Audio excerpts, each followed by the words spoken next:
Bien amigos, continuamos con el día y seguimos entrevistando a los candidatos a las senadurías de las provincias Santo Domingo, Santiago y el Distrito Nacional.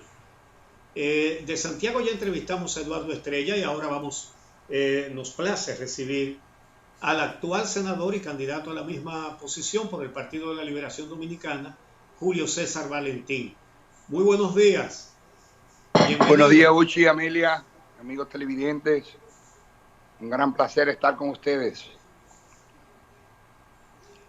Bueno, tú eres un candidato que como ya eres senador,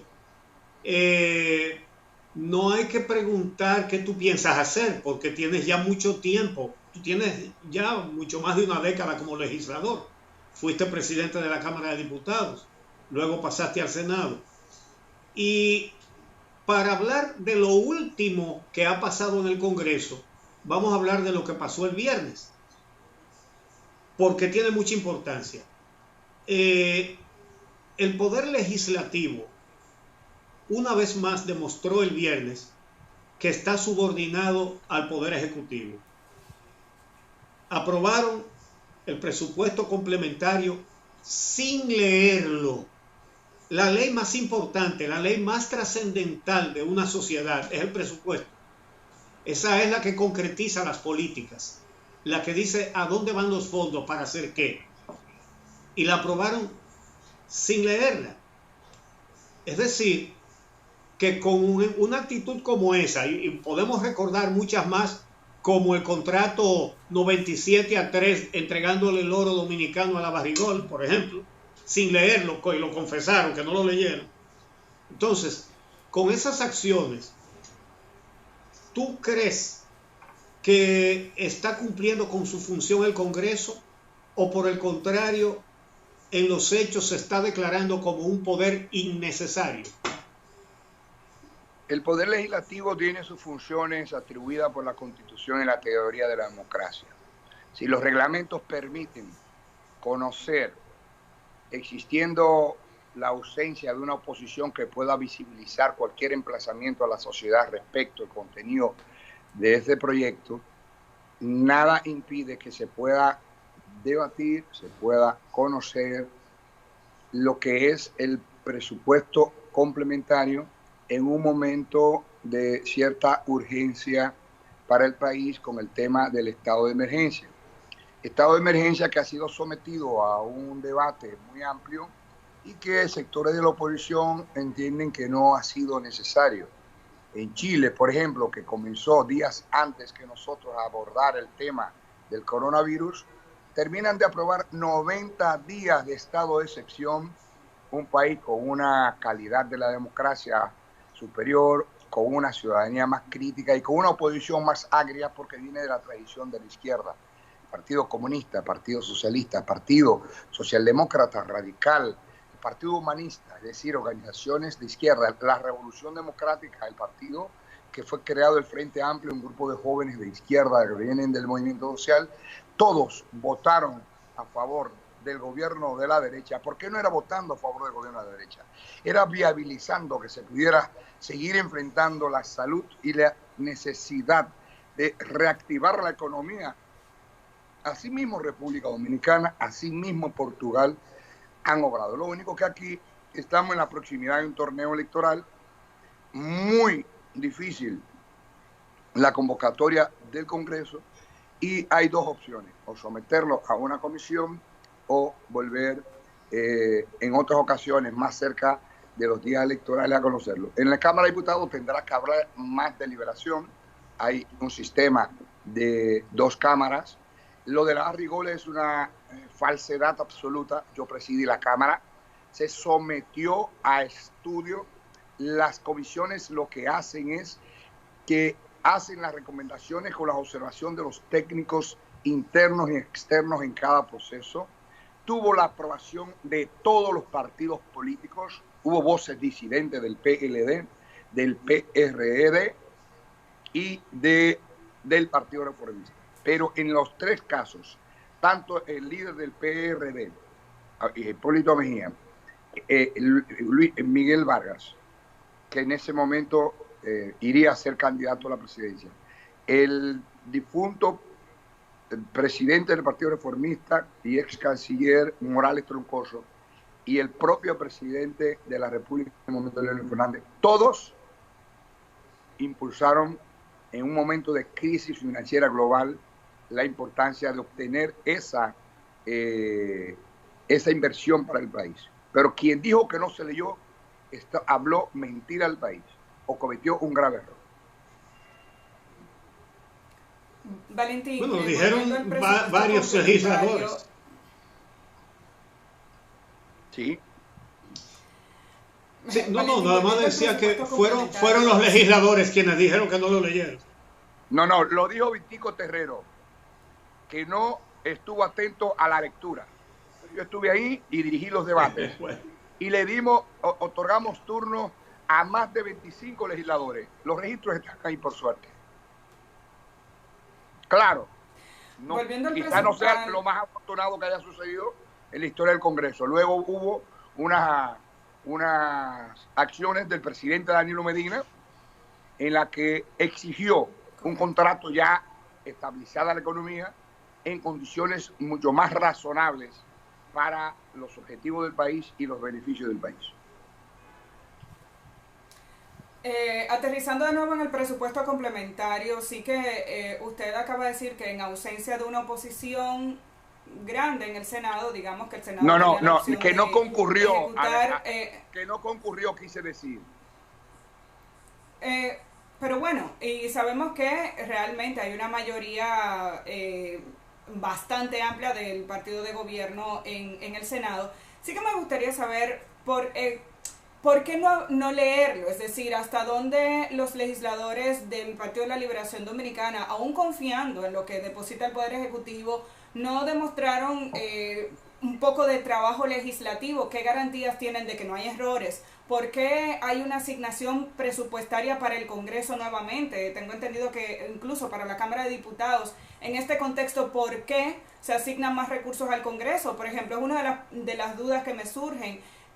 Hay un trabajo y conociendo su trayectoria dentro del Congreso que se hace independientemente de la confianza que se pueda tener en un proyecto depositado por su propio partido. Eso no se hizo en el Senado. ¿Por qué? ¿O hasta dónde lo conocieron el proyecto?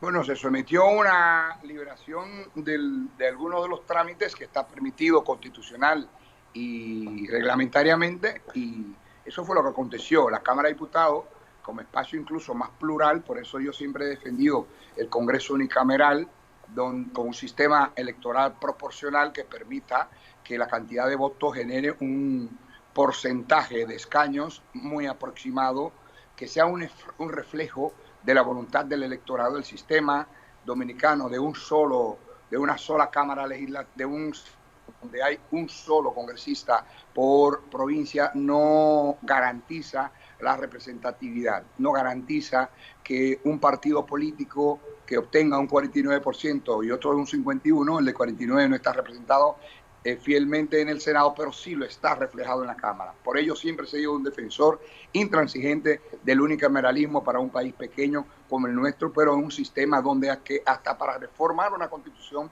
se necesiten 2 periodos constitucionales, no una legislatura como se conoce aquí, 2 periodos constitucionales, de forma tal que nadie sabe quién será la fuerza de del próximo periodo constitucional. Eso nosotros lo hemos defendido y lo seguiremos defendiendo porque entendemos que no necesitamos 2 cámaras. Ya en la Cámara de Diputados hay un espacio más plural, hay un espacio más crítico, hay un espacio donde tiene que someterse a los laboratorios, a los procesos de debate más amplio. No es la primera vez que sucede. En el 2002 yo era vocero de la oposición y nos pasaron varios presupuestos, no complementarios, porque no existían. Eso es una creación del Partido de la Liberación Dominicana. Y en aquella ocasión, desafortunadamente, nos pasaron 4 presupuestos sin ser sometidos a ningún tipo de lectura. Lo único es que los legisladores que hoy son críticos, ayer estuvieron en el gobierno y cuando precisaban un presupuesto, hacían una lectura de un informe o cualquier cosa, pero no se sometían a los grandes debates. Después de tanto tiempo en el Congreso, no sé si tendrás iniciativas novedosas, por ejemplo, esa que acabas de mencionar, de que haya un solo Congreso. Simpatizo abiertamente con esa idea. Ahora, aquí hay temas pendientes en la sociedad que tienen mucho que ver con el Congreso. La independencia de la justicia. El Procurador General de la República viene del Comité Central del PLD. El presidente de la Suprema Corte de Justicia viene del Comité Central del PLD. Muchos jueces vienen del Comité Central del PLD. La Cámara de Cuentas tiene mayoría del PLD. Y así están en las llamadas altas cortes. ¿Tú tendrías alguna iniciativa para modificar eso o tú te sientes cómodo con eso? Absolutamente. Nuestras propuestas legislativas han estado orientadas a la rendición de cuentas, a la institucionalidad y a la transparencia. Si las revisamos todas, han sido en esa dirección. Entendemos que el papel del procurador en la actualidad no debe ser dependiente del Poder Ejecutivo. Estaré proponiendo un procurador general exclusivamente para el tema anticorrupción y seguimiento a los temas para impedir la impunidad, propuesto por la Suprema Corte de Justicia con una votación de 2/3 partes del Pleno de la Suprema Corte de Justicia. Estamos proponiendo que el 100% de los integrantes de la Suprema Corte de Justicia sean jueces de carrera. En la actualidad es el 75%, que fue un logro de la Constitución de 2010 en la que nosotros participamos activamente. Estamos sugiriendo, además de ello, que ese proceso de selección del procurador anticorrupción sea el producto de un amplio concurso de oposición y que el ejercicio del escrutinio sea público, sea un proceso público, no así el proceso de votación o deliberación de los jueces. Porque no puede ser que la corrupción sea un tema de espectáculo que pueda ser utilizado en un momento determinado por conveniencia de un partido o a un gobierno de turno, ni tampoco se use la lucha contra la corrupción, que debe ser uno de los grandes objetivos nacionales, para propiciar espectáculos y conseguir estima ciudadana una persona. Eso nosotros vamos por una persona que tenga prestancia, que tenga formación profesional y que tenga las mismas exigencias o requisitos que para ser juez de la Suprema Corte de Justicia. Pero si el problema sería que queremos evitar que se den espectáculos con persecuciones judiciales, peor es el espectáculo de no perseguir la corrupción. La justicia de tu partido no ha investigado una sola obra de Odebrecht hecha en el gobierno de Danilo Medina, solo las de Leonel Fernández y la de Hipólito Mejía. Quiero decirle, Uchi, que esos jueces que están en la justicia dominicana fueron seleccionados en casi su totalidad en el año 1997, donde el PLD tenía un solo integrante en el Consejo Nacional de la Magistratura. De forma tal que si usted revisa el Tribunal Constitucional ha venido dando fallos permanentes en contra de posiciones oficiales del partido de gobierno. El Tribunal Superior Electoral por igual, la Junta Central Electoral por igual y decisiones de la Suprema Corte de Justicia por igual. Entendemos que hay que investigar todos los casos que pueden existir, visos de corrupción. Estimamos que la rendición de cuentas y que cada funcionario del Estado, cada servidor público debe estar sujeto a rendir cuentas y a estar pendiente a cualquier llamado de la justicia.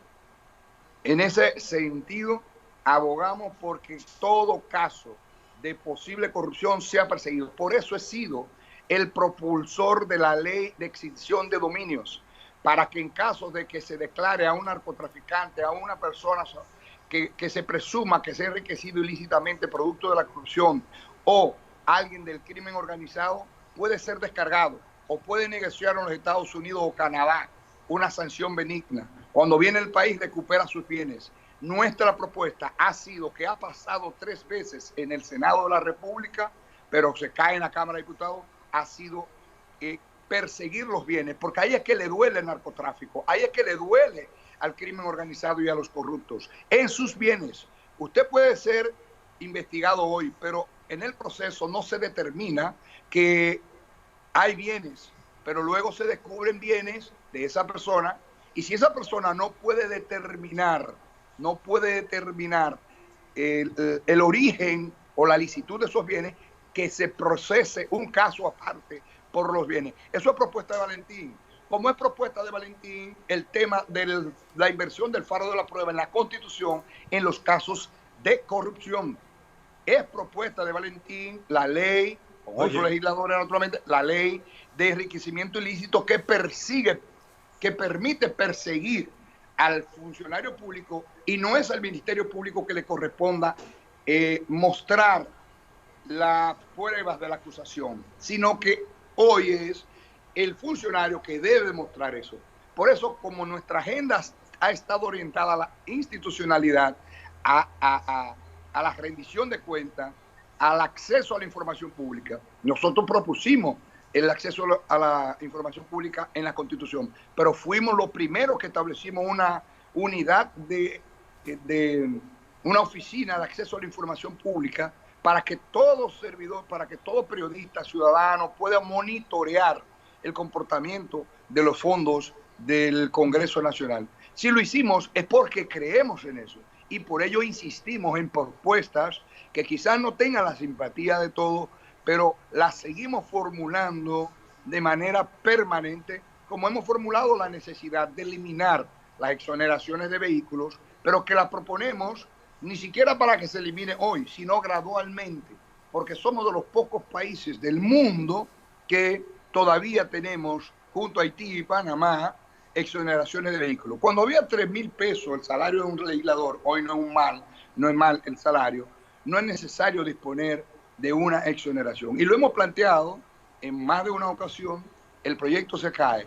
Entiendo que debemos ir a una gran alianza de fuerzas y sectores progresistas dentro del Congreso, que hay en más de un partido, para por fin culminar con este proceso de eliminación de las exoneraciones. Es decir, si usted revisa las iniciativas de Julio César Valentín desde que fue diputado hasta el día de hoy, el 80% de las mismas han estado orientadas a fortalecer la institucionalidad, la transparencia y la lucha contra la corrupción. La lucha contra un Estado vertical y fuerte. Por eso nosotros fuimos los que impulsamos la ley de los derechos de la persona ante la administración pública, que es, a nuestro juicio, la ley que le otorga más derechos a las personas y que somete a la rendición de cuentas, somete incluso a la responsabilidad civil a cualquier funcionario que pueda adoptar una medida, como una vez, por ejemplo, en Portuaria se tomó una medida de un impuesto, de una tasa, de unos recursos que había recaudado por cada carga, pero eso era ilegal. La persona no tenía dónde ir a reclamar que eso no fue producto de una ley, pero tampoco compromete la responsabilidad civil del funcionario. Hoy eso existe, producto de la iniciativa nuestra para modernizar al Estado y hacerlo sujetable a la ley y a cualquier acción de la ciudadanía o de las personas físicas o morales. Valentín, otro gran tema que debería ser objeto de debate profundo en el Congreso Nacional es el tema de la seguridad social. A propósito de varias palabras que se han mencionado aquí, espectáculo, ha habido un espectáculo en estos días vinculado al tema de las AFPs y los fondos de pensiones, pero también a propósito de privilegios, el Congreso Nacional tiene una seguridad social que es privilegiada frente a la que tiene la mayoría de los ciudadanos. ¿Qué limita que el Congreso Nacional de una vez y por todas se permita discutir una modificación a la Ley de Seguridad Social que realmente beneficie a la gente? De igual forma, está pendiente de discusión una posible modificación al Código Laboral con un empresariado que apunta hacia la limitación de derechos. Quisiera que en ese sentido nos presentara cuáles son las propuestas o cuál es la visión de Julio César Valentín y qué podría hacer después de tanto tiempo en el Congreso para empujar algunas acciones en este sentido. Más derechos para los trabajadores, más estatalidad en la administración de los fondos de pensiones. Entendemos que el modelo actual es un modelo que favorece a las élites, no deja de favorecer a la población que está dotada de seguridad social. Porque no todo está mal, ni todo está bien. Hasta el año 2006 o 2007, los dominicanos que trabajaban en zona franca, o que empacaban guineo en Montecristi, o que trabajaban en una pequeña imprenta, no disponían de un seguro médico. Y cuando tenían que hacerse un estudio de 18,000 pesos, ganando 5,000, se lo llevaba el demonio. Hoy es diferente. Hoy es diferente. Millones de personas pueden acudir a hacerse un estudio de 35,000 pesos ganando 12,000 pesos. Y eso es un cambio positivo. No podemos decir que estamos viviendo en una selva iluminada. No es verdad. Hoy son miles de personas que se someten a estudios, análisis, a internamiento en el HOMS, el hospital privado, digamos, más costoso, en Clínica Coromina, Centro Médico Cibao y el Centro Materno Infantil, Unión Médica, se someten a análisis, a estudios permanentes, carísimos, producto de la seguridad social. En consecuencia, lo que hay que perfeccionar lo que tenemos, que ha sido un logro del Partido de la Liberación Dominicana, de ese Congreso del Partido de la Liberación Dominicana. Ahora bien, Julio César Valentín no favorece un sistema de AFP donde hay beneficios tan exagerados, y lo que entendemos que hay que hacer es optimizar y maximizar los beneficios de los trabajadores. No defendemos ningún tipo de reforma laboral que afecte los intereses de la clase trabajadora. Defenderemos cualquier tipo de normativa laboral que privilegie, en primer lugar, a los trabajadores, sin afectar las élites, porque no es verdad que esas élites económicas están pasando dificultades. Podrían estar afectados ahora en la pandemia, pero los niveles de vida, lo que exhiben en los hechos es más bienestar, más incremento de sus riquezas, y qué bien que la democracia permita la libertad de empresa, pero esa libertad de empresa debe estar sujeta a no afectar los intereses colectivos de los trabajadores y de los que menos pueden, de los más vulnerables. Por eso creemos en el concepto de estatalidad. No es un Estado que obstaculice el desarrollo de la iniciativa privada, no, sino un Estado que en un conflicto entre mercado y Estado, entre mercado e intereses colectivos de los sectores más humildes, se identifique con actuar en favor de proveer bienestar colectivo a los más humildes. Los humildes serán siempre una causa permanente de nuestras luchas. Y ha sido esa la causa de nuestra labor de representación, que ha logrado la gestión más generosa de la historia en inversiones públicas en todos los puntos de la provincia de Santiago, en el modelo de consultas ciudadanas, escuchar para representar. Hemos escuchado a los del sector privado que tienen sus visiones, pero también sus intereses. Pero hemos escuchado al plan estratégico del cual formo parte de Santiago. He escuchado también el plan estratégico de Jánico, que lo que querían era un hospital, un techado, una clínica y autobuses. Todo eso lo ha gestionado el senador Valentín en cada discusión presupuestaria. O Ranchito de Piché, en Jacagua. ¿Y el privilegio de los congresistas? ¿Cómo? ¿Y el privilegio de los congresistas con relación a la seguridad social? Estoy también de acuerdo que se haga una revisión. Por ello, cuando se discutió la reforma policial, hubo una seria confrontación entre nosotros y parte de la dirección de la policía. Tenemos ese conflicto con la UAS, que le decimos, le podemos dar más recursos a la UAS, pero tienen que someterse a un sistema de seguridad social universal, porque eso es un gasto muy alto. Igual el de los congresistas, se puede perfectamente hacer una revisión, someter una discusión, pero la tendencia debe ser equiparar todos los sistemas de seguridad social del Estado. Logramos que una seguridad precaria de los policías en la República Dominicana, donde tenían que ir al Hospital Central, a la capital, un policía de Dajabón o de la frontera tenía que trasladarse a la capital por un servicio. Hoy puede ir a cualquier clínica privada con su servicio de SENASA. Eso fue un logro, un impulso de un grupo de legisladores encabezada por el senador Julio César Valentín. Bueno, pues muchísimas gracias, Julio César, por... Si me permiten, una última... Muy breve, porque nos pasamos. Pero bueno, pon un telegrama, Julio César. Lo haré. Adelante. Bueno, lo cierto es que le decimos que aunque Uchi inicialmente dijo que Valentín tiene un tiempo en el Congreso que probablemente no tenía iniciativa nueva, ahí les muestro las iniciativas. Y nuestra labor de representación, que ha generado logros fecundos, autobuses, incremento de las becas en Santiago, de 8 becas internacionales a cientos de becas, en un esfuerzo de visibilizar universidades que no estaban visibilizadas en ese proceso. Pero en este momento también estamos demandando como propuesta en el Congreso iniciativas con el tema de energía verde, obligando que el Estado y las construcciones privadas estén dotadas de energía solar para las áreas comunes e iluminación exterior. Estamos proponiendo el proyecto para la eliminación de los recipientes plásticos no reusables y gradualmente la eliminación de las bolsas, porque la eliminación de golpe podría eliminar algunas empresas.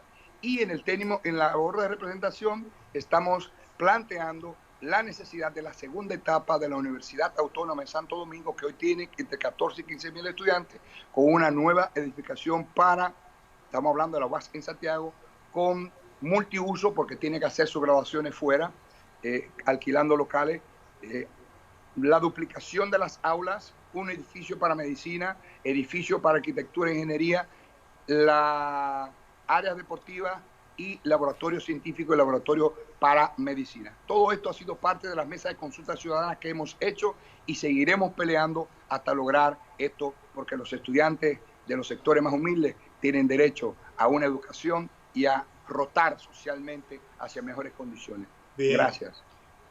Bueno, muchas gracias por aceptar la invitación, Julio César Valentín, senador y candidato a la misma posición de la provincia de Santiago. Amigos, nos vamos por un momentito. Regresamos con José Rijo Presbot, analista presupuestario, para que nos interprete lo que se hizo el viernes con la aprobación, sin leerlo, del presupuesto suplementario.